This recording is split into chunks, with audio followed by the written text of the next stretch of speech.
Hi everybody and welcome to another episode of the United States of a Movie Podcast. We're the movie podcast that makes every Monday a fun day as we get together and we talk movies, but we have a point here at the United States of a Movie. We're trying to find one movie to define each state in these United States. We've already done a trip around the states. We're currently on our second, and today we're stopping off in the state of Arkansas. Arkansas, it's actually a law. If you say Arkansas in Arkansas, they'll send you to jail. They do not find it funny, but we will find this week funny.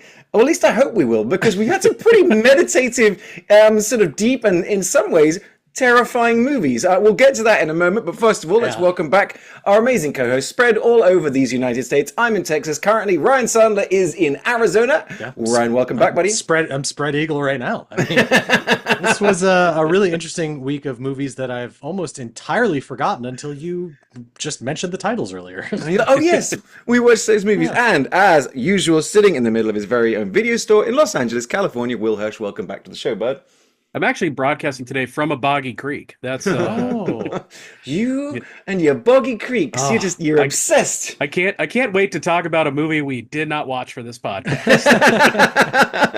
Well, so like I was saying, we stopped off in Arkansas. Last time around, we were charmed by the Mike Nichols movie Mud with Matthew McConaughey, part of the movies that started off the reconnaissance. Jeff Nichols? Is it Jeff? Did I say Jeff? Did I say Mike? You said Mike Nichols. Mike Nichols. Jeff Nichols. Who's Mike Nichols? Different director. Probably, yeah. Jeff Nichols, yes. And this time around, Ryan, I think you were the one that decided to bring another one. In fact, his first ever movie. Yeah, I'd never even, to be perfectly honest, I had never heard of either of these movies until we talked about them last week. But we picked 2007's Shotgun Stories. His directorial debut. Starring Michael Shannon, who it turns out is in every single one of his movies pretty much. Yeah. I mean, can you blame him? He's like Michael Caine to Christopher Nolan. You just have him in the movie. Yeah. I said he's Mike Nichols. I did it myself. Oh my God. Jeff Nichols is You're thinking of Patrick Swayze. Yes. He's Jeff Nichols is Helena Bonham Carter. That's right. So I mean, because he's in Shotgun Stories, he's in Take Shelter, he is also in Mud, if I remember correctly. He was in Midnight Special.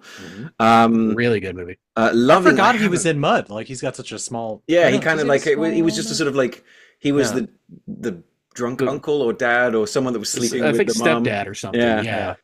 And then he's also done The Bike Riders recently as well, which he's in that one as well. Wow, that's insane. And he's in a bunch of movies we did. He was in 8 Mile. He was in Bad Boys 2 as everyone's favorite Ku Klux Klan member. I completely I'm sure there's like 9 others I'm forgetting. They violated my rights. Yeah.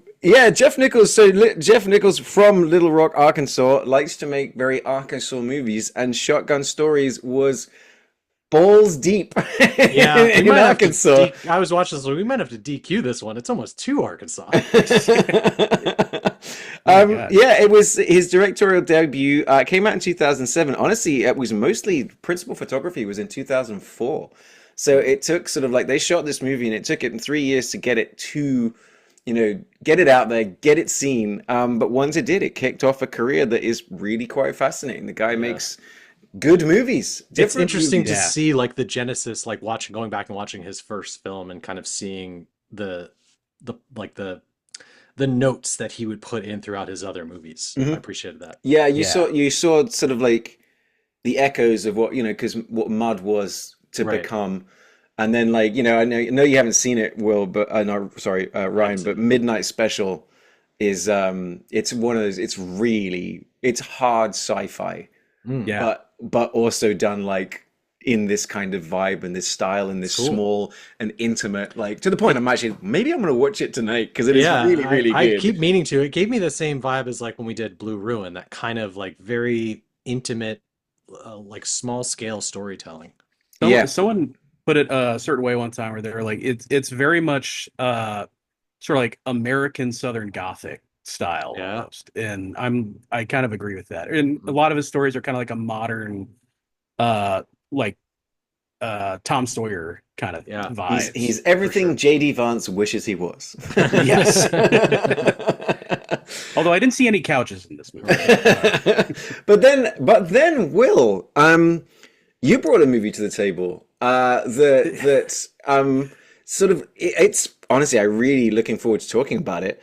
And then really got kind of like dark because you're like, no, this is a real story. It's a true story. Yes. And I'm like, we've had this before with Light of the Living Dead or whatever it was, or with Night of the Living Dead. I'm like, I'm pretty sure Maximum Overdrive also. So. Yeah, exactly. Right. Yeah.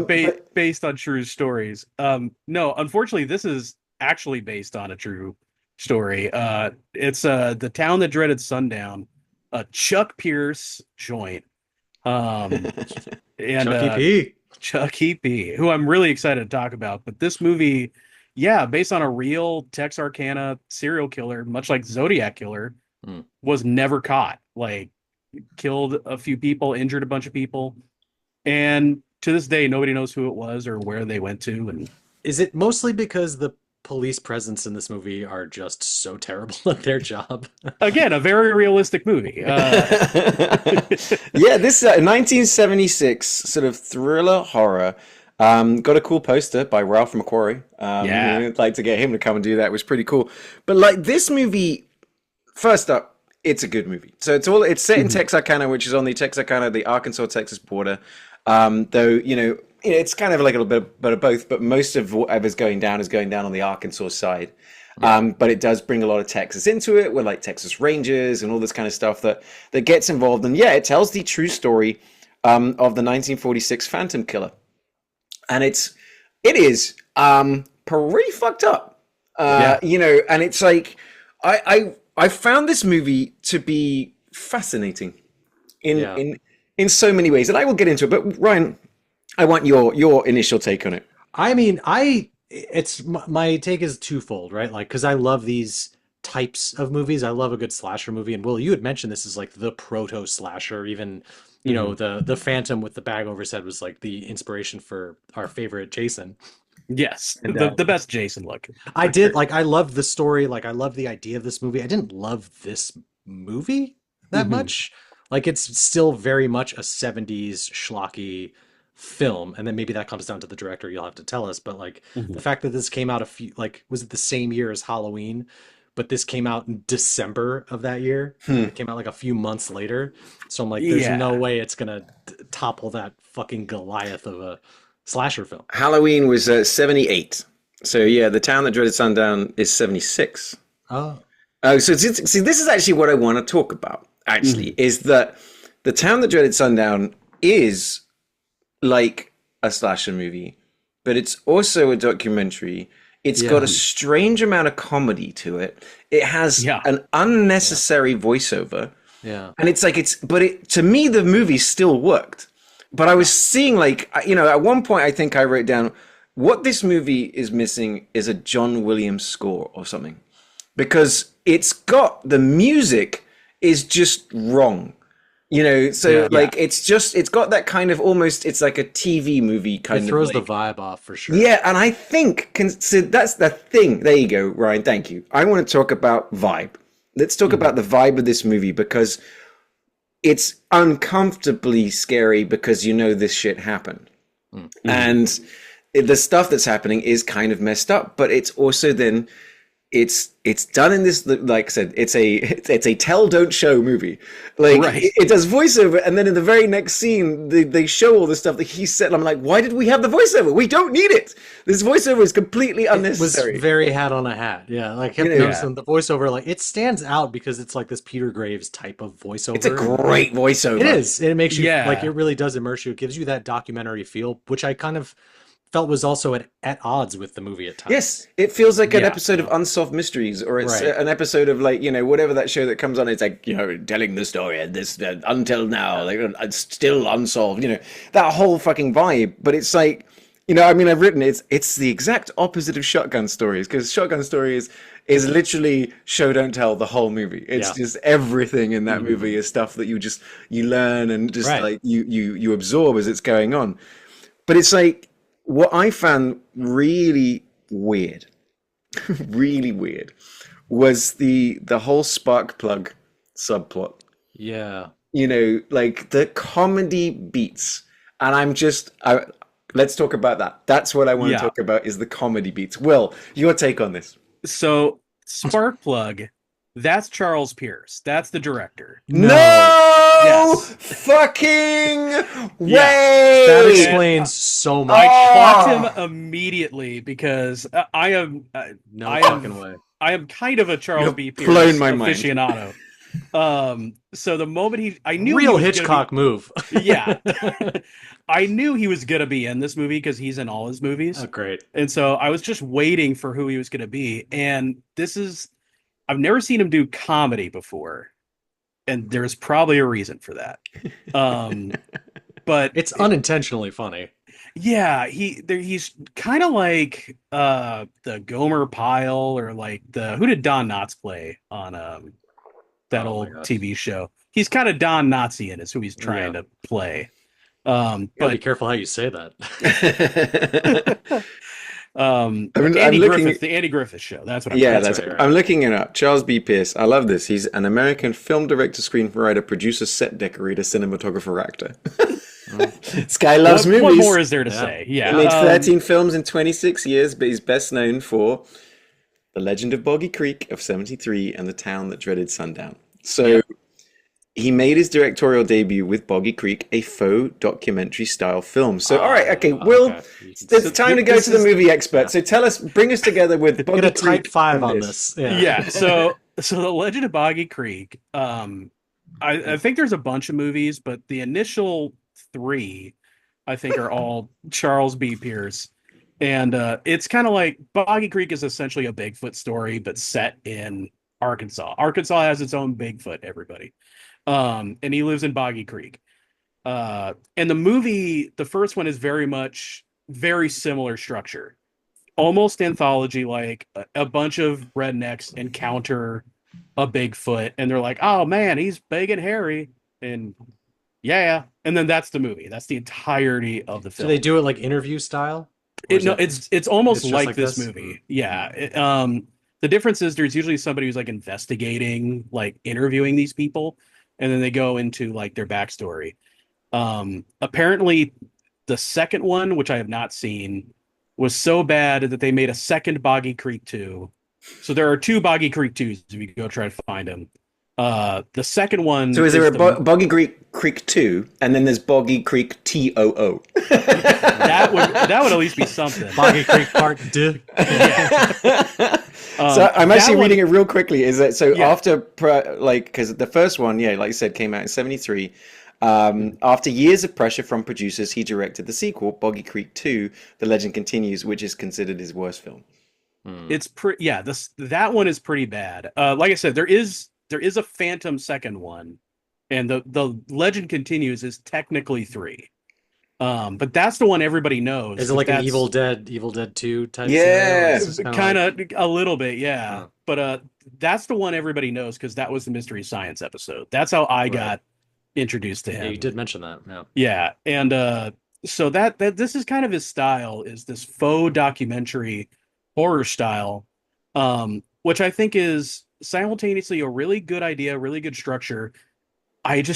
He's not the guy to do it. It's certainly unique for that era too, because when did Texas Chainsaw come out? Was that 73? Like I feel like they were kind of close. I'll look that up. You keep going. And that was like such a unique, like 74 slasher, like 74. A unique slasher type of movie that kind of changed the game on how it's done. Yeah, and but you have like Tobe Hooper at the helm, and it's just a stunning picture. Yeah, the difference is clear, and like who's like a better filmmaker. Charles B. Pierce is like the asylum version of those type of movies. Yes, Charles B. Pierce, he's a fan of movies. I don't know that he studies a lot of movies. That's kind of the right. He's kind of reminds me, and from the way you're talking about him, is the dude from the Cove and yes, Coven. Yes. Exactly, that guy from American Movie. That's right. Someone that like loves movies but isn't necessarily like didn't grow up like Steven Spielberg and didn't have the guy's kind of fucking eye. But at the same time, like all that being said, it's not bad at all. It's not. That's the thing. My very first note is it's shot really interesting. I said Yeah. I like the way it's shot. It's like I was like, okay, and it was just I guess what I mean. I was in sort of ways a little frustrated in what I saw what the movie really could have been because like you're saying, Texas Chainsaw Massacre, really fucking scary, and it's like and I was like, this movie, like, it's a crazy bad guy, and it's a crazy story, and it still worked. I was like, I watched both of these movies. I was just like I was in on these movies, which is like not always true. You could see the pieces there, but it still felt very clumsy at times. Like I could appreciate like the vignette type of storytelling they were doing, like all the setups, but the way the characters were moving and speaking, it felt a little rough. It's almost in the way that, like, when Will texted, I said I started off watching it, and I was joking, oh, true story. And Will's like, no, it is a true story. And it was like, because the approach almost made it not feel like a true story. Right. Yeah. Which was really bizarre, considering these people were murdered. You know what I mean? It's like, this is fucking crazy. Yeah, and it's one of those things like this movie in particular, just a little bit of tweaking is really all you need to fix it, because there are things like shots linger on things for too long, like when they first introduced the Texas Ranger guy, he goes to buy a cigar. Yep. And that scene goes on for a long time, and you're like, and it closes do I need up to pay attention? I think, and it closes up on the guy selling him the cigar, so you're left to wonder who this phantom is. Like maybe it's one of the characters that our main characters are interacting with in the small town. Yeah. So I kind of got that vibe from, like, because he's like very tall, he's just a bigger guy, but you never really know what his MO is other than just killing folks, Yeah, which is scary. Exactly. I think it's one of those times when we don't need to know. Yeah, that's what makes him so fucking scary. Yeah, but then because of the clumsiness of the filmmaking, you don't know, like, is this a setup I'm supposed to be paying attention to, or does this guy not know how to make a movie? Right. I kind of got like bored with it for me to even say, like, knowing like a killing scene was going to come up, because it's usually like a couple teens in a car go out to make out point or lovers lane, whatever they call it. Yeah. And like to find out that they die in like a ridiculous way.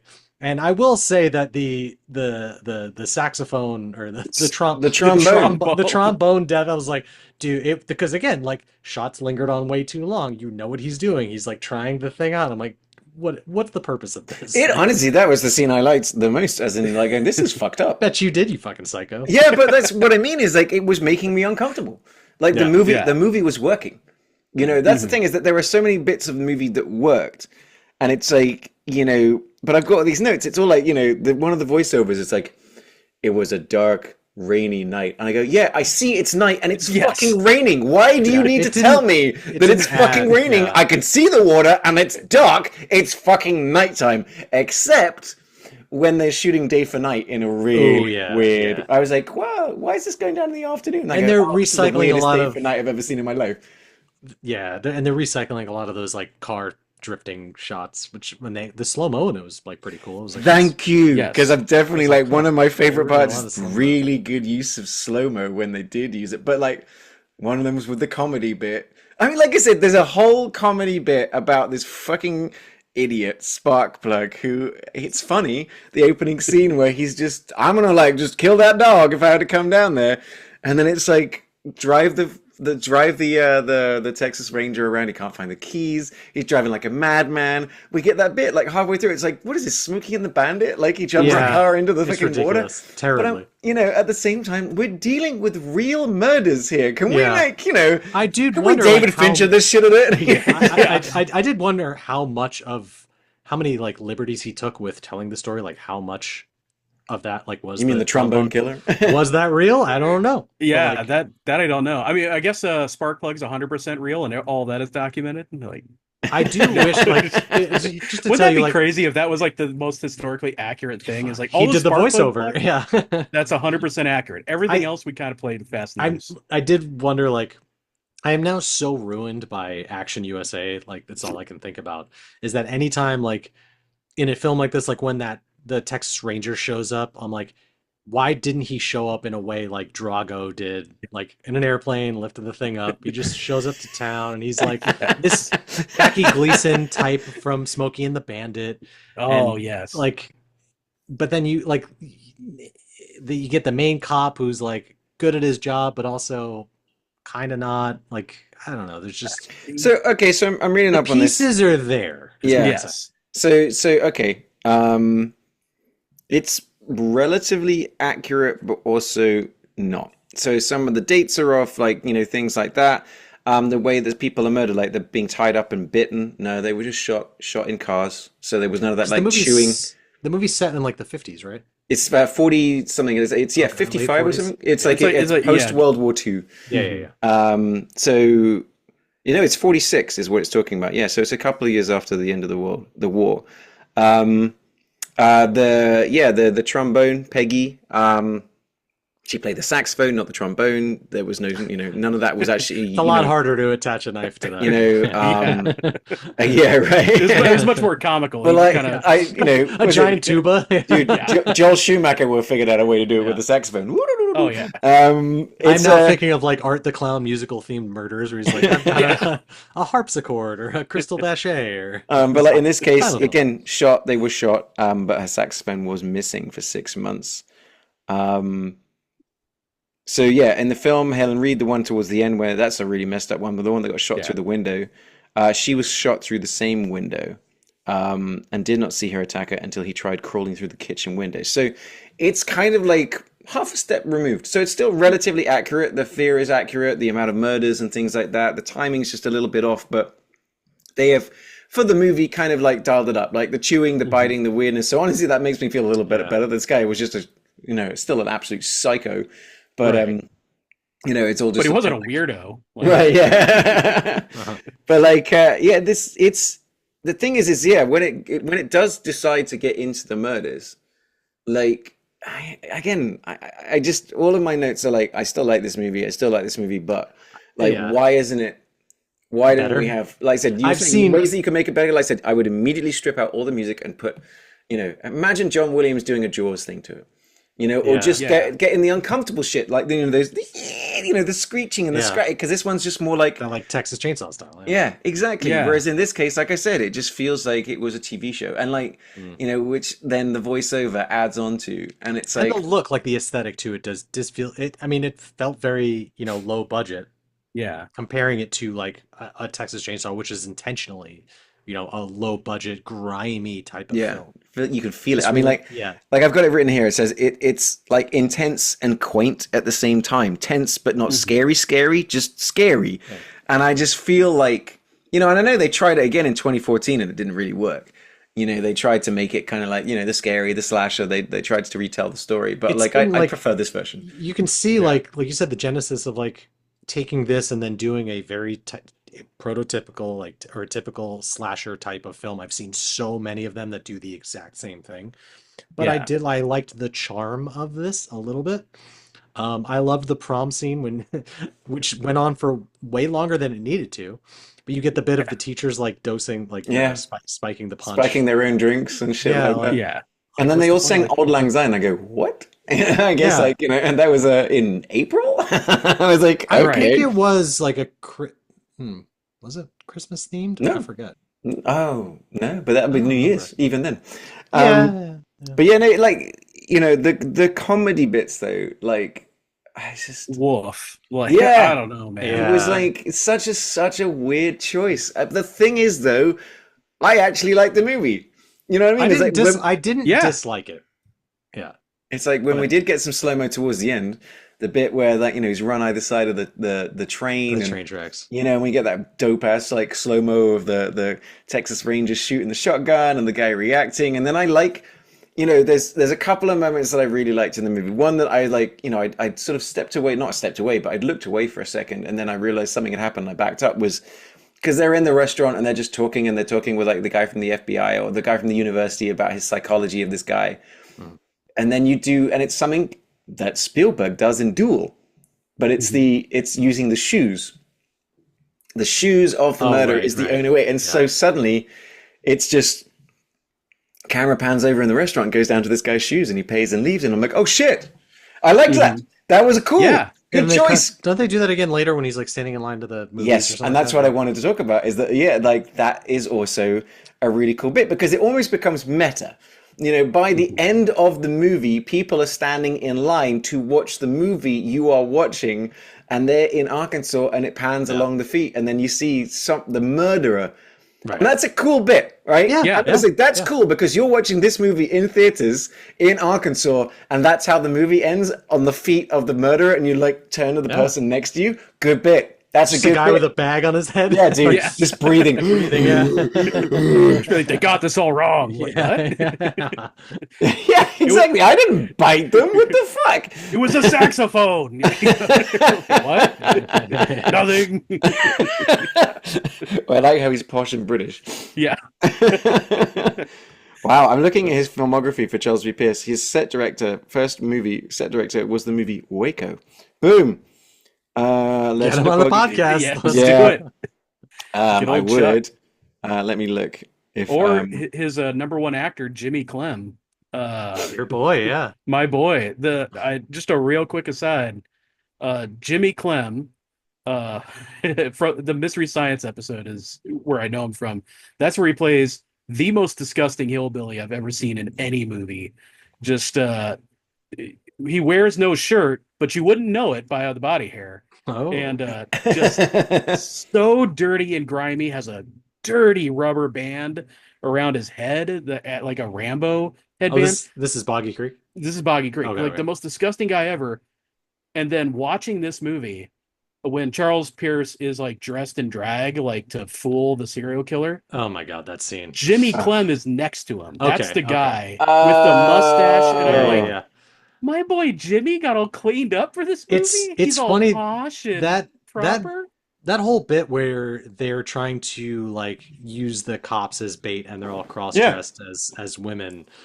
They're all wearing high heels. I'm like, yeah, like they really went all out. Like how they did. Like I got the sense that like that was probably those cops' idea. Just like, this is our chance to finally live our true selves. But, oh yeah, I guess guys. It was so that's what I mean. Is like it's all these moments in the movie like, you just kind of like you're entertained by them. And it's like, and it's silly, but you're just kind of like, what? Like the bit where they all walk out in drag, funny, and the bit when like they're all in the wearing car. the same outfit too. Yeah, right. And the guy, like your guy, with the moustache, puts his arm around him and starts, and then squeezes one of the boobs so it pops. You're just like, it's like 3 or 4 movies all kind of stitched together, but in a weird way that still in a way works. I was interested in the story. I didn't know where it was going. When I got to the end, I was like, wow, that's crazy. And I'm looking it up, I'm like looking up the real story. So I'm like, it's I liked it. It's I like the point of the film where the killer who's like done like these somewhat elaborate like deaths, the way he's taking these people out, and who just like gives his like just gun. He's just like once he just starts using a gun, I'm like, well, what's the fun in that? Like come on, man. You just made this elaborate trombone murder device. The guy gets away, or he kills the guy first, and then like comparing that to say, Fincher's Zodiac, when you see him like tie them up and he takes the pistol out and shows them that it's loaded, like that's some fucking crazy shit. Yeah. Whereas this, it was just silly, Yeah, it's a movie that's kind of constantly getting in its own way. Yes. I feel the same way you do, Ollie. I ultimately did like it.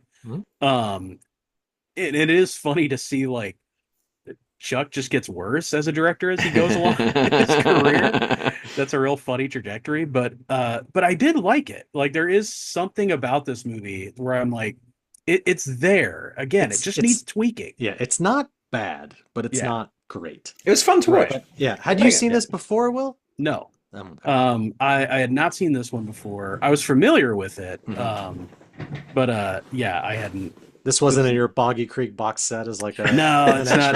Not my Boggy Creek 4K box set. The no K. Like for me, it was like that day for night scene is the one that stood out the most. Is like it was shot at 2:00 in the afternoon and the sky is blue.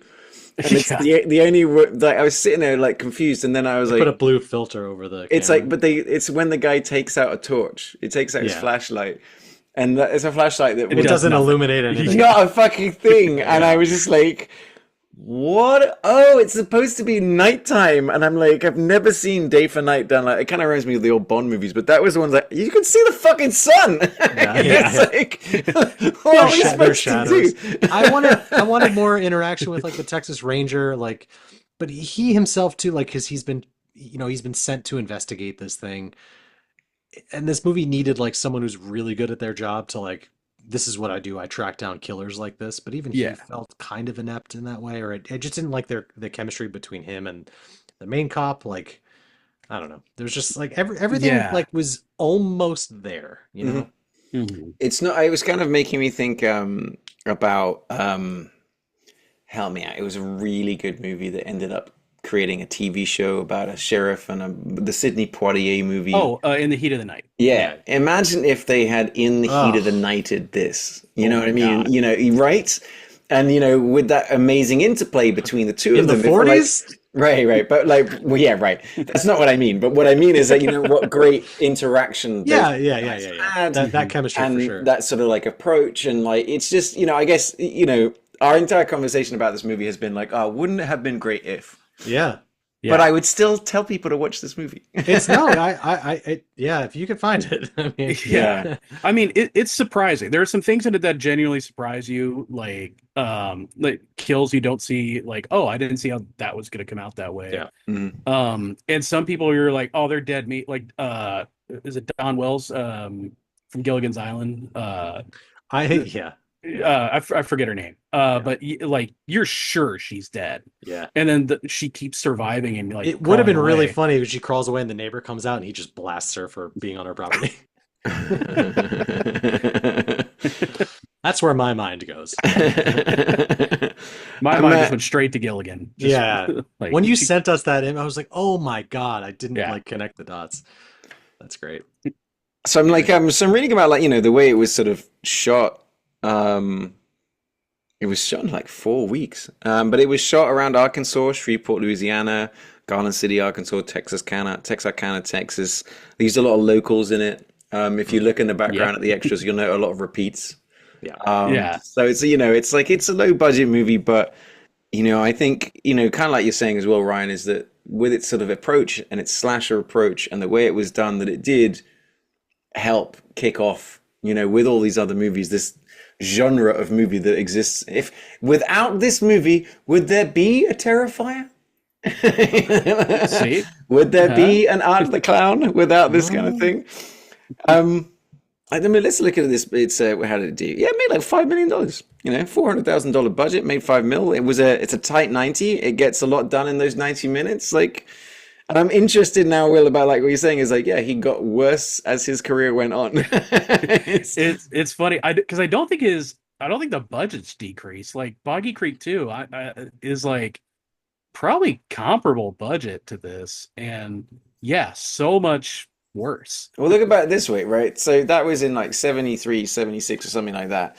The Shotgun Stories, which was like shot in 2004, it had a budget half that.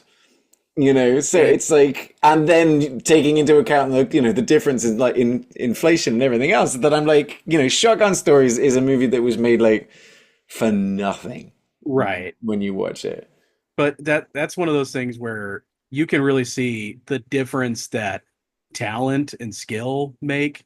For sure. Like again, like I said, half the budget. Yes, decades later, so maybe with inflation, maybe it's like a little comparable, but still it's like, when you have people when you don't have Jimmy Clem, when you have Michael Shannon, wow, does it make a difference?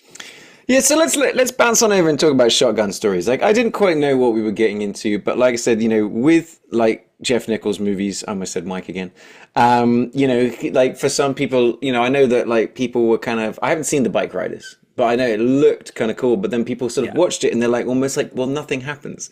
And that seems to be very much sort of like Jeff Nichols in a way, is it's like, it's not, oh, this is the conflict and this has to be sort of done, or we have this to achieve or not achieve. It's just like, sometimes it's just, it's almost like, you're telling documentary style that we did for the Town That Dreaded Sundown, but the way Mike Nichols shoots feels like it is a documentary, as in it's just straight in to people's lives and the way that it is. And you can almost, like the way this movie was shot, the way it starts off, the way they live their lives, everybody else in that movie is like from that town. Mm-hmm. Yeah. It's like, that's how it sort of works. So okay. Shotgun Stories. Had anyone seen this before?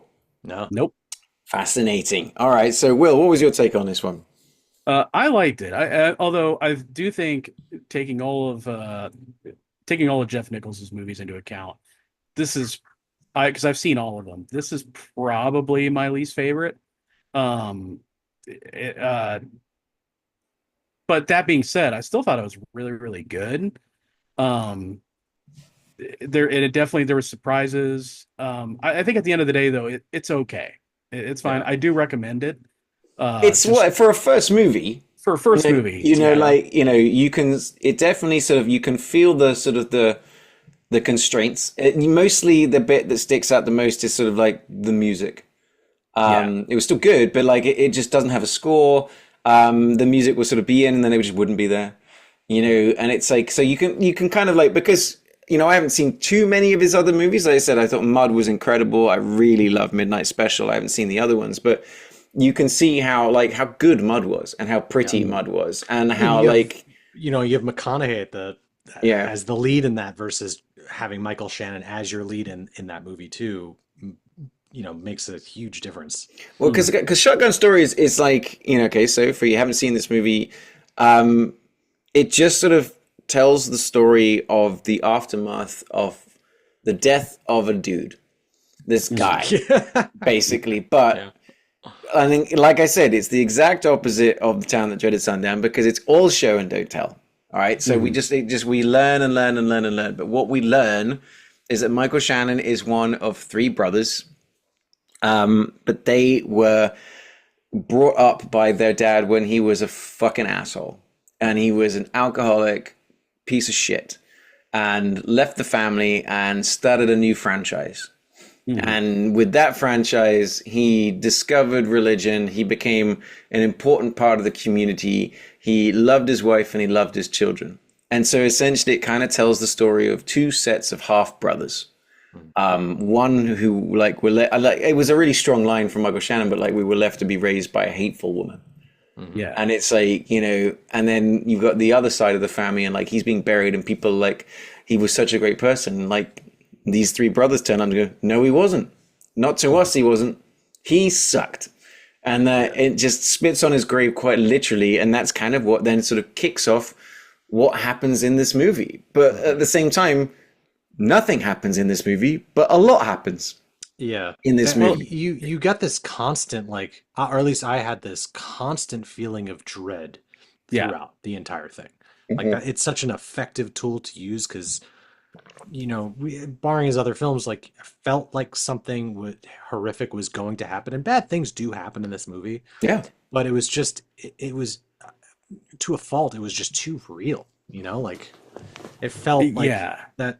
The characters and the storytelling was just, it made me uneasy watching this. Yep. In a good way. Yep. Yeah. It's funny because I wouldn't say that nothing happens. I would say that the story. Right. No. Let me just clarify because what I mean is you look at look at a Michael Bay movie, or even when something does happen, the knife comes out and we cut away.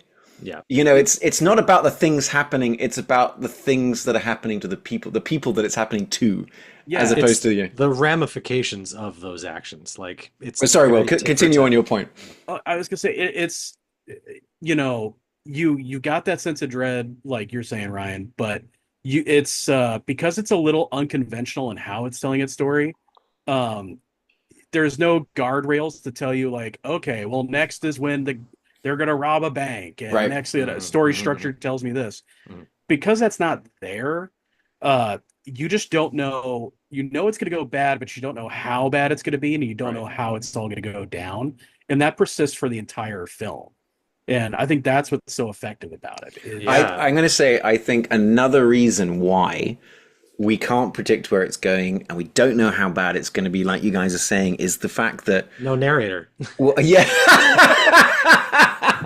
no voiceover to tell me that it's sunny outside. Right. But no, is the fact that, like, aside from the mother, who I did recognize, is that Michael Shannon is the only actor that you can vibe. Yeah, so for sure. So Yeah. everyone else that's cast in this movie just feels like a real person. Yeah, for sure. You have no implicit, like, oh, that's a good guy or a bad guy, or they're going to be this way or that way. They're just some person. You know, I think the only kind of weirdly unique person in that whole movie, what's his name? The guy that, oh my god, with the eye patch. guy? with the eye patch. Yeah, Shampoo, right. Shampoo. Yeah. So, you know, he's great, as in It's like the cast of American movie, but in a movie. Yes. Yeah, 100%. But then exactly that, like, one of the brothers kind of reminds me of the friend from American Movie, right? You know, but then it's just, you know, and the scene where he's like making his cocktail while powering it from the van while sitting by the lake. It's just like, He's got a margarita machine hooked up to his car battery. Yeah. But what I really like is that, like, you got son, boy, and kid. Those are the three brothers, which is crazy. But, like, so son is Michael Shannon, boy the young one, and then boy's the one that I'm just talking about, and then kid was the younger one that's sleeping in a tent outside the back of their house. And it's just what it is, as well, is it's a real slice of you know, the third world nature of America. Yeah. You're America being the richest third world country in the world. And you see it when you get out and you drive, you know, like where I live in Texas, and you can take some back roads when you're down by the Gulf Coast and you're passing by places and you're just like, wow. Yeah. Who the fuck And there's lives here? something so weirdly timeless about this movie too. Like, Very. you don't know You could never tell when it was set. what era it's supposed to be set. Because it's in, like, which is you know, they don't have they're using VHSs and stuff like that. But is it because they're just fucking poor? right. You know, and it's like the one brother he coaches some basketball.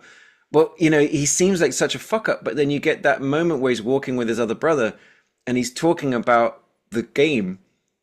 He knows what he's talking about. It was a really cool bit. Like, oh, he's not just an idiot. He's just a bit down on his luck, and he's, you know, he doesn't really have much lives motivation. in a van down by the river. Yes, but he's happy with it. You know what I mean? Yeah. But like, he doesn't care about how other people Not one see of the it, but characters then, are like, I'm gonna get out of this town. Like, you don't get that vibe. no, It's just not they're at living all. their It's lives. they are three sort of directionless guys that weren't raised by their dad. Their mum sucks. And it's like, and then Michael Shannon, like, he goes, you know, I used to be able to, like, again, the show don't tell of it all is like the element of him saying, I used to be able to, like, divide numbers to a fourth decimal point. And that, you know, and then when he's talking about gambling, you realize, oh shit, he goes, it's not gambling, it's a system. But then you see him with his books and he's counting cards. He's learning how to, you know, to beat the system. He's trying to count cards. And so, like, it just, this is what I kind of like about Jeff Nichols and what he does and his approach is that Really great storytelling. yes, but without telling us the Right, story. right. It's not hitting you over the head. It's like it is left for you to discover. Like, that's why I liked. He trusts you. Yeah. Maybe I need to. Some people don't like that. Yeah. Maybe I need to revisit the Bike Riders, because when I watched that, I didn't even feel like one of his films. So maybe I just need to rewatch that one. Well, you saw that. You just said you've seen all of them. So tell me, what did you feel about the Bike Riders? I liked it. I will say it's one of those movies I feel like an element is missing. Like there's some punch to it that it doesn't quite have.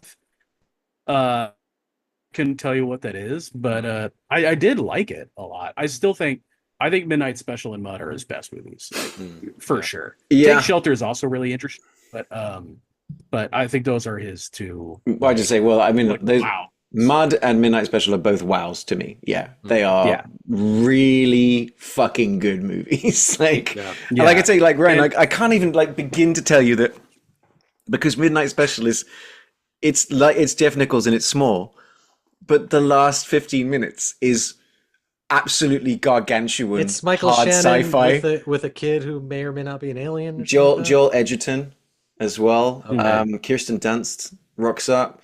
And who's the other guy? Like, he's in so many movies. He's in Black Hawk Down. It's he's in. I'll figure it out. But William Fichtner. Adam Driver. She plays young the kid. Adam Driver. Sam Shepard. Ah, okay. Yeah, Yeah, so right. you got Michael Shannon, Joel Edgerton, Kristen Dunst. Adam Driver is in the movie. Remember, Oh, I oh, that's right. forgot that Sam Oh, Damn Shepard, shit. it. and then I forgot. my daughter watched the movie because she liked Jaden Martell.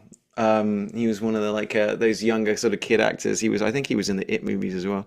Mm. But he's so good. Like Yeah. it is so good. I remember I watched it. I bought it without seeing it because I just was hearing so much buzz about it from like the film, festivals and stuff, and it did not disappoint. It is Yeah. I dope. mean, the best thing the Bike Riders has going for it is Tom Hardy does a silly voice, which is Sure, yeah. always Oh yeah, well, Yes, yeah, it's Tom yeah. Hardy doing a movie. Right. Tom Hardy silly voice movie. I'm in. That's why I love the Venom movies. He's just doing a goofy voice. I think also that came out after like I was just so kind of burnt out on seeing Austin Butler everywhere. So I Mhm. just kind of like, I don't want to like I think because the Elvis hype was so huge and then that came out. I don't know. He was great in Elvis, though. Have you guys? By the way, has anyone? I'm going to do a quick switch on the channel very quickly. But has anyone seen One Battle After Another, the Paul Thomas Anderson? Not Not yet. yet. I'm not going to be People able are to go. talking about it. I I'm know. like, I'm not going to be able to see it before I fly back to Arizona this week. So I will know in a couple days. I But want to see that. I want to see The Long Walk. yes, And I'm sure there's like I want to see Good Boy, the horror movie shot from the perspective of a dog. yep.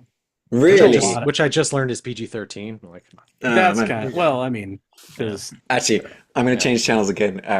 I also saw The Naked Gun. I watched yeah. I've watched it twice now. It is very fucking good. it's good. Like my favorite scene is the romance montage where they go up to Yes. a cabin and then they bring Oh my God, a the fucking snowman to life, and it was just I honestly, as well, out of everything else, I just love how Pamela Anderson has like come back yeah. and shown that she actually rules. Because I've been hearing such good buzz about the last Showgirl. Yeah.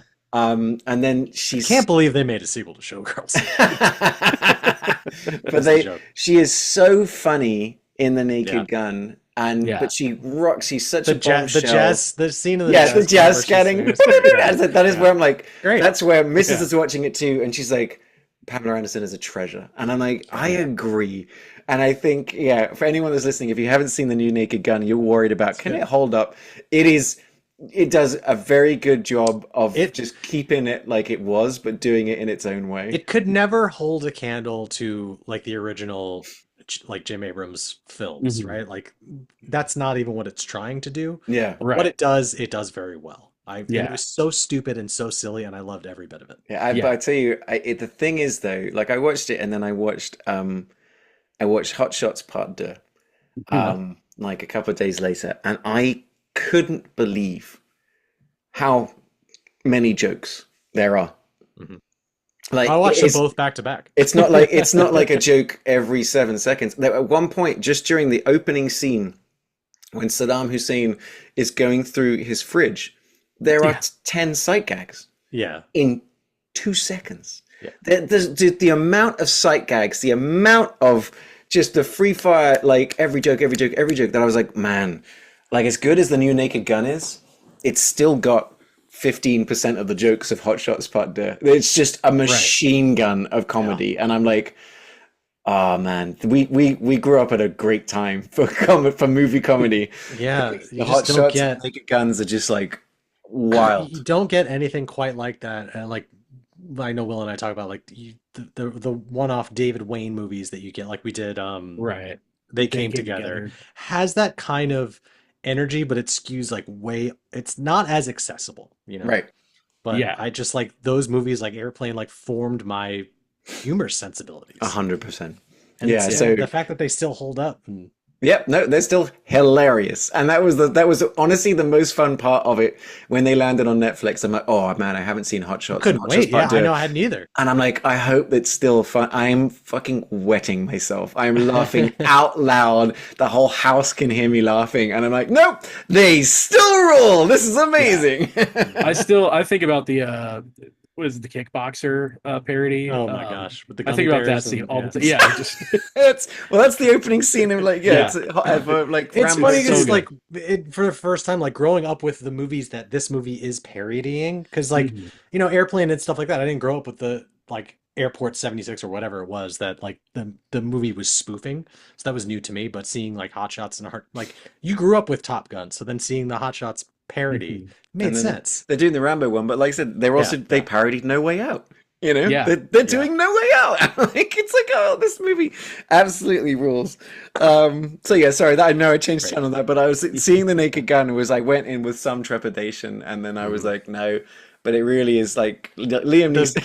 It's like the bit where the guy's looking through the heat sensitive glasses, and it's the turkey basting scene. So Yeah, stupid. So dumb. The fact that they could pull that off post Austin Powers, which Yeah. like already did Right. that joke so well, was wild to me. Oh my god! Yeah. I'm just It's Liam Neeson. Like, But like it's so funny seeing from the Liam opening, Neeson like the comedy. plot device, Plot like device. yeah. Yeah. it's great. But and him Ah. and Danny Houston together was great. What are we doing Yeah. here? Why are we talking about Naked Gun? well, because it's just go- as funny as when I gotta Michael go. Shannon. I gotta go eat 5 chili dogs. That scene. Oh my god! I ate 5 more. Is one of the funniest lines in the Yeah. movie. It's great. Was he recording on the DVR? Was it Charmed? No, it was Buffy. Buffy. Yeah. Just it's all gone. No musical episode. No Xander. Okay. We've got to stop talking about the Naked Gun. Go, but- yeah, Really go trying see the to new pad Naked this Gun. episode. Go and see the new Naked Gun. It's really, really good. But yeah, no. So when it comes to So just as funny. shotgun stories, Yeah. well, the thing is, I mean, like the inciting thing, like you have them, he goes to the funeral that kind of kicks everything off, right? Yeah. Then they get into a fight. Then the guy captures a snake and kills The Homeboy's dog, which is like super fucked up. Yeah. Which then sparks another like horrible fight. And it's just like it just snowballs and like it keeps going back and forth. Like we're just gonna kill, like take each other out. It's and crazy. it's very Right. Hatfields and McCoys, right? But it's like it's the poorest, grungiest Arkansas version of Hatfields and McCoys, and instead of it being generational, it's just all over like a couple of weeks. As people are in the trauma of my dad who I love died, my dad who I hate died, and these two sets of brothers, and like the one of the coolest scenes where what I mean is like for just the subtlety of Jeff Nichols and the way he makes his movies is when Michael Shannon goes to his mother, Oh, I was gonna say who's yeah. like she's cutting her hedge, and he's just basically comes out. It's the scene. If you looked at it on a script, would be barely a page, Right. and it's just like you taught us to hate them, and we did, and this is what happens. She doesn't say a fucking word. Okay, bye. Yeah, Yeah. and leaves. But what a powerful scene. Yeah. And it I gives agree. us so much into understanding their relationship and his relationship with his mother and the way he sees her. And I'm like, that's why I'm sort of like, when I watch movies like this, I'm just like, I'm not like, as much as I love and as much as I love to tell stories and as much as I'd love to make a movie or whatever, and you watch stuff like this going, fuck, I could never. This feels like a very real thing that Jeff Nichols experienced. Whether or not he did, I don't know, but it feels like a very real story that was close to him or that happened to someone around him. Mhm. For him to like pull that inspiration to make this movie, that's what it felt like to me.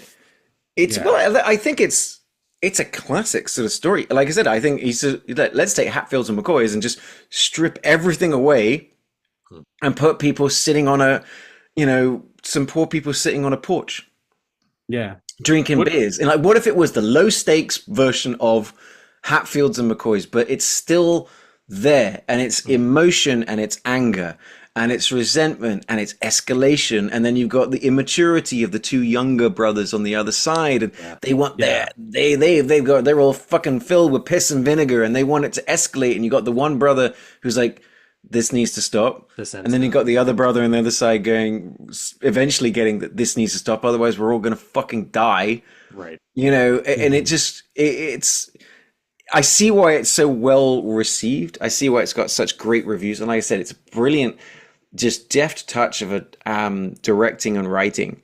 But it's like, but I also get what Will's saying is like, if you look at it all next to all of his movies, it's like, it's not his strongest It's movie. another movie like I would recommend, but I'll probably never watch this. Yeah, this is a one and done. Right. Yeah. Whereas Midnight Special, I've watched a fair few times, and like I want to watch Mud again. But like, but this Shotgun Stories is one of those movies. Yeah, Ryan, you nailed it. It's a wow, that was a great movie, and it looked great, and I'm glad I watched it. Never fucking watch it again. Will's gonna buy the Steelbook and Sure, yeah. get the novelization, and it's like all that shit. But like, the comic book is crazy. It's definitely one of those, like, I'm glad I watched it, just so that now I'm like, okay, I've seen his filmography. And it was very interesting. I would recommend it. But yeah, it's just something where I'm like, yeah, that's a one and done, like you said. It's such a great way to tell a story. It felt like very like a Richard Linklater type of film to me, like I the see way, that, like just without a lot of the fun stuff of say like a cool Battleship. music. Yeah, like Battleship. Yeah. Did you say Battleship? Without all the fun of Battleship.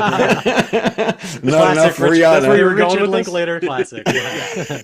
Yeah. Also starring Liam Neeson, who is recently in Naked Gun. Boom, there you go. We completed the circle right there. But yeah, no, I mean, like for Will, like kind of. I mean, like what I say for watching it is because, like, Will, you're a writer. You've made film.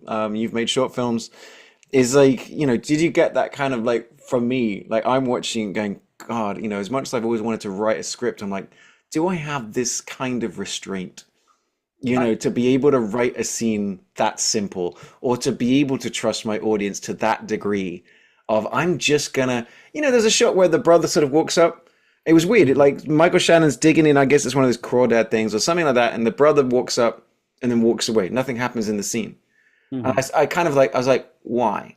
And then 30 minutes later, the brother's dead, and we replay the same scene, but the brother doesn't walk up. And I was like, I think that's exactly what it was. It's just to create that sense of emptiness in a. Do you mean the hallway in the hospital? No. I mean, he's out in the middle of the water and he's digging and he's wearing his white waders. Right. And there's a really random bit where his brother just kind of walks up, looks at him and walks away. And we mirror that shot 30 minutes later. But like, it's not like him going, hey, it's that kind of level of subtlety is I just don't think I'm that kind of subtle. And I'm watching, man, he's good. That when you were introduced to Michael Shannon's character at the fish hatchery, whatever it is, you see the wounds on his back and it cuts to the guys having the conversation. And it's like, again, it doesn't hit you over the head with it. It leaves for you to fill in the blanks of this story. And it does it such an effective way. Yeah. I mean, like they never, so it's called Shotgun Stories because people all have these theories about where he got those wounds from. They never fucking tell you. I thought they said that it was to him defending his brothers from their dad. I thought that's what it was. Was that what it ended up? Because there are other people like going, oh, it's because he cheated on his wife, or there's other people like he was robbing a thing, and it's like everyone's got their own. Did it ever get clarified? I think one of the brothers eventually said well, he was like defending us or something, and that's as far as they go into it. I don't know if it's from the dad, which would make sense. It would make sense, but I like the way, like I said, it's kind of like do you know how I got these scars? Yes, it's kind of almost kind of the opposite because but it's very similar in spirit. It was the Phantom. This guy came in with a trombone, but it's like it also just kind of shows like I fucking love Michael Shannon. I mean, like, have you ever seen it's Joseph Gordon-Levitt movie? I own it. It's the 90-minute Messenger? the Bike Messenger movie. Premium Rush? Premium Rush, boom. Michael Shannon in that movie. And honestly, he plays the bike. Yeah, no, I tell you, Will, have you seen Premium Rush? No, I haven't seen Premium Rush. 100% you should Call watch him it. Michael Shannon. But I'm telling you right now, like I think I actually saw it on It's such a fucking airplane movie. But I was in Taiwan and it was on in the bus while we were on a shoot. But it's actually like it's just simple action. Is it a remake of the Kevin Bacon movie where he's also the bike messenger? I didn't think so. And Lawrence Fishburne. But I would say, no, Will, it's a well-made, tight 90, really enjoyable movie, but elevated just by Michael Shannon just being so I'm Michael just Shannon. now remembering he played Spike in They Came Together at the very end. He pops Yes. up. Oh yeah. Shot in the face. But Yeah. no, I'm telling you, honestly, Will, that's a challenge to you, but I'm telling you, that's a movie that works. It Premium works. Rush, the Yeah, movie it's- that looked like a Fast and Furious, but with BMX bikes. No, it's a bike messenger story, but he gets involved. Joseph Gordon-Levitt in the middle He gets of a a package situation. that he shouldn't have, right? But then Michael Shannon has his own shit going on because he's a cop, but he's a gambler, and it brings together. And he's a skateboarder. Honestly, So that's why. I know what you're saying. Something Devil's Backbone? Question mark? But it is. I promise you. I was really surprised. I was like, no, this is a. It's nice to be able to. I've seen that movie for sure. It's like Okay, I'll 2012 check it out. movie, but it's like it's the way that it's kind of harks back to like just simple sort of action, like 90s kind of thing. It's just it doesn't have to have all the lore, and it doesn't have to have massive explosions. It's a simple this guy, and it creates this. There's a real sense of momentum because it's like rushing through the city, and it's like with these sort of like it's well done, and yeah, it got like 75%. Like it's a solid movie, I'd say. And I remember that came out because they were talking about like all the BMX stunts like in that movie were done practically, which is cool. Yeah, Not but whether or it's not like, but it's not. Kirsten It's not like everything is a BMX stunt. It's not. It's none of that. It's just there's a couple of moments where that's cool. But Michael Shannon is just great in that movie. Okay. You that know? was the takeaway: is watch Premium Rush, stay for Michael Shannon. Yeah, for sure. It's Okay. like but yeah, no, I'm honestly, I own it, and I watch it every now and again. Like it's a fun, like fuck it, I'm just gonna put that on because I know I'm gonna have a good time. Which is like I wouldn't say Shotgun Stories is a good time. No, No. watch Mud instead. At least that, like, because with the Mud aspect too, you get like the perspective of the child. You get that like Huck Finn kind of Yes. fairy tale element, which it just makes it makes the film feel more robust in the world that it's building. And Yeah. that's not to say that this movie doesn't have that, but it's a much more watchable and accessible film. So, Yeah. but that in itself this is where we're going to kick off what I'm going to find to be quite an interesting problem that we have, because as we always talk about here on the podcast, it's not about the movies that are the best movies, it's which movie is the most Arkansas. Now, as we were saying, Jeff Nichols, he's from Little Rock, Arkansas. He is Mr. Arkansas. A lot of his movies are set there. Mud is set there, but Shotgun Stories is very much there too. And The Town That Dreaded Sundown is telling a very quintessential Arkansas story, and it is shot around there. And it is a story that is still pervasive in the sort of the memory of the state to this day. Considering how strong Mud is, but considering the Shotgun Stories is maybe, like I said, so real, it feels like I was just watching it live, walking on the streets, and then The Town That Dreaded Sundown. Where are you guys seeing on this one? I'm Because, a little I've got nervous with the true story aspect of The Town That Dreaded Sundown because we gave it to fucking Roadhouse based on that a similar and we were and a correct. similar Yes. wrinkle. I don't want that to start becoming a thing though. Like that's like it's certainly worth a few points, but Mhm. we don't grade these movies on a point system. We probably should have make this whole thing a lot fucking easier. But why do that? It's hard for me. Like I'm leaning towards Shotgun Stories, just more so because I watched it more recently than Mud. I don't know if one necessarily feels more Arkansas than the other, though. I'm still leaning towards Shotgun Stories in that. See, I'm leaning towards Shotgun Stories as well, and I'll tell you ways that as Mud is a better movie, but it feels like you said a bit more Huck Finn, a bit more of a story, whereas It's a Shotgun little bit more of a Stories, fairy tale. yes, thank you, Will. It's got that slight sort of element to it, whereas Shotgun Stories feels like, this is real people. Like I said, the people in that movie, I guarantee half of those people are just like people that live in that town that wanted to Yeah. be in a movie. I mean, one of All those brothers, right, one of the younger brothers, the actual personification of like Beavis and Butthead combined. You know what I mean? Like had a my God, fascinating yeah, face and look and all this kind of stuff that I was like, the Shotgun Stories that is a slice of life of Arkansas through and through. It's what it looks like. It's what it sounds like. It's the jobs that people do. It's the way they are. It's the way they live. It's boom. Just, It's if you dazed drove and through- confused without the fun. Like, Yes, that is spot on though. It is absolutely spot on. That yes, Dazing of Youth is the fun, like but it is. It feels exactly that, but just imagine like the depressing version. Yeah. What if your slice of life was absolute dog shit? Yes, yes. 100%. But that's exactly right. Will, what do you think? I'm so sorry, Arkansas. No, because it's not. It's just like like I said, Mud is a sort of little bit of a love letter in a way, and it's like some of the beauty to it and the people and stuff. Shotgun Stories it's just grimy, but like because they go, well, that's the realism. It's like that other movie we did that was bleakness is its realism. Set in, it was like that motel in Florida. I can't remember the name of that movie. Florida Project. The Florida Project, right? Oh. That level of this and the Florida Project feel very similar. Yeah, in a way. So real people. Yeah. Yes, real people, real vibe, real just everything. Real Papa John's. There's no boggy creeks in it, but I do normally have a strict Jimmy Clem adds 20 points to every movie. Again, that's why we need a point scale. Exactly. Since we don't, I can't give it to the movie.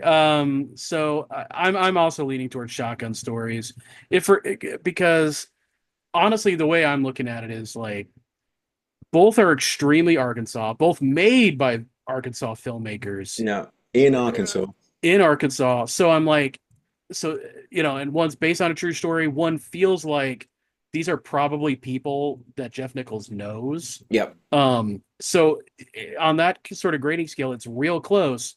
When it's that close, I got to go then to, well, who's more effective at showing that real life then? And at that case, it's Jeff Nichols. Like, so like on paper, these movies like honestly have a lot of similarities in terms of like what we're looking for representation. Right. So now it just comes down to the skill in communicating that. Now, hear me out. You get spark plug, you get shampoo in the same movie. Oh my god! Now we got a movie, a true detective type scenario where they're trying to catch the Phantom. I'll say I do think most of Shotgun Stories is Shampoo's fault, because had he not gone running off his mouth, being like, "Hey, those guys are the ones who killed your dog with the snake," Like, why would you know that? Like, why would you? Why would anybody tell Shampoo that? Anything? To me, felt like very Napoleon Dynamite too. That kind of aesthetic, Exactly. So I mean, all right. So I think we're pretty much we're here. We're agreeing that the new champion here at the Trump University at, at the United States of Movie for the movie that really does define Arkansas better than any other movie is Shotgun Stories. Came out in 2007. It's Jeff Nichols, not Mike Nichols. His first movie. You should check it out, but you should also, if you didn't last year, check out Mud. It's great. And definitely go digging around and watch Midnight Special as well. But yeah, Shotgun Stories is our new champion until we come back around and we find a more Arkansas movie that might be able to take it down. Speaking of, what are some of the other movies that we could have done? Besides Boggy Creek? None. Well, I think honestly, we have to do Boggy Creek now. Oh, we will absolutely do Boggy Creek next time. I will mandate it. But the Mystery Science Theater version? I'm down for that too. I gotta see, if my boy Jimmy Clem. My memory's not too good. Is he the creature in that? I gotta know. What were some? There were some of the others. I had Sling Blade. Like I own that, and I've never seen it. One of my buddies, I was in Singapore, like he just got my Apple and he goes, "Here, you have to watch this movie." Still never seen it. That's one I remember the short film more than I remember the movie itself. I kind of barely remember the actual film, but I remember the short film also had Billy Bob in it. Yeah, he was the titular Sling Blade. Yeah, my name's Sling Blade. Yeah, White Lightning, Boxcar Bertha, which is shot by Martin Scorsese and produced by Roger Corman. I have never heard of this movie. I've definitely heard of it, but I have never seen it. Scorsese's second feature, Barbara Hershey, David Carradine. Barbara Hershey from Chopping Mall? Wait, no, I'm sorry. That's Barbara Crampton. The Queen. I've heard of it. Wow. I know that Scorsese worked under Corman for a while, so that's crazy, and that was an absolute rant. I was like, Scorsese, Great Balls of Fire, the Jerry Lee Lewis biography. There's a lot of like Biloxi Blues, a soldier story. So they've got this kind of like, because you've got you got Biloxi there. The Preacher Fingered My Sister from Paul Thomas Anderson. Great. Brubaker. I saw that one when I lived in Arizona. Actually, Brubaker, is that set in Arkansas as well? Like, have you ever seen, like, that's, especially considering Robert Redford recently going, Right. that could be a good one. So, I mean, like, we only need to find one, because I said Boggy Creek is what's happening next time we come around. So we're definitely going to jump on that one. And White Lightning we talked about was the prequel to the White Lightning was the original, and Gator was the prequel to that, right? Or Something the sequel like to that? Sequel, The yeah. sequel. So that might be the one we need to 100%. That'll be Yeah. dope. That being said, so Ryan, where were we supposed to go next time? Now, I will preface this though. The next 10 days, I'm insane. So we are definitely going to have a flashback episode coming out next week, because we're just not going to be able to. I have literally no time to be able to even watch a movie. Or Ryan and I will talk about the Alien movies. Yes. You're going to recap every episode of Alien Earth. Hell yeah. I'm interested in that one. But yeah, so where were we supposed to go? We are going to Maryland, which Maryland. is legal if you say it there. What was our champion from Maryland? Do we remember? Hairspray. Hairspray, right? Of course. And I think we should instill a rule. We have to limit it to only one John Waters movie at a time. And we'll see. But I've decided, guys, we are going to take, like I said, a week off. But when we come back, we're going to be neck deep in October, which is spooky season. So I'm like, let's go back to a state of fear. We don't even need to have our champion from last time. We should just do that every week. Honestly, we could even do 2 weeks of it if you really want to. You guys have taken me from a position and a point of hating horror movies and hating scary movies, and you've honestly brought some really good ones to the table that I'm actually into it. I dig it. So that's what we're going to do. Like I said, we're going to take one break, but I want the guys... We're going to come back. When we come back, we're going to be bringing 3 horror movies to the table, and we're going to have some fun for spooky season, and we may do it again the week after. We're just going to do Hocus Pocus 1 and 2. Yes, I honestly, I'm amazed you just didn't say Terrifier 1, 2, and 3, you psycho. So, fellas, that's what I want you to do. So this week, put your heads together. Let's come up with 3 cool movies, and when we come back with the show 2 weeks from now, we're going to get spooky for spooky season. I like the look on Will's face. I think Will's already got an idea. I mean, if I could throw out one suggestion, it's free on Tubi. We could watch the critically acclaimed movie Scare Us. Which is in any way written. Wait, why is there a subscriber count? But mate, by all means, if you want to, bring it to the table. Everybody's got their own choice. You're lucky Terrifier 3 is technically a Christmas movie, so I can't. So we'll wait for that one. So that's what we're going to do, guys. So if you're watching us at home, please, and you haven't already, subscribe or recommend it to a friend if you're listening to us. I will give credit that it does work when we say call out and say, can you rate us online? Go on to Spotify or Apple and give us a rating. You can find us at the United States of Movie on our Facebook page as well. Send us your recommendations and comments. Always looking forward to those. Yeah, you can find Will as entitled Willennial, where he's often talking about his movies that aren't movies. In fact, I do like your new interactive way of people bringing up comments and picking a number. That's cool. Yes, that's a lot of fun. That's people are choosing movies for my Blu-ray shelf through the comments that I've never always seen before. 69.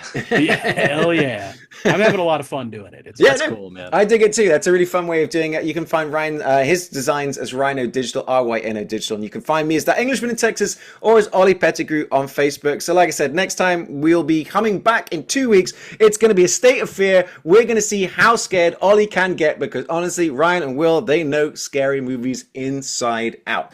In fact, they know movies where they'll turn people inside out, and it's Those are the best ones. So, well, until then, guys, have some fun, stay spooky. We'll see you back next time here in the United States of Movie, but from Ryan, from Will, and from me. Thank you for joining us for this episode. We'll see you next time.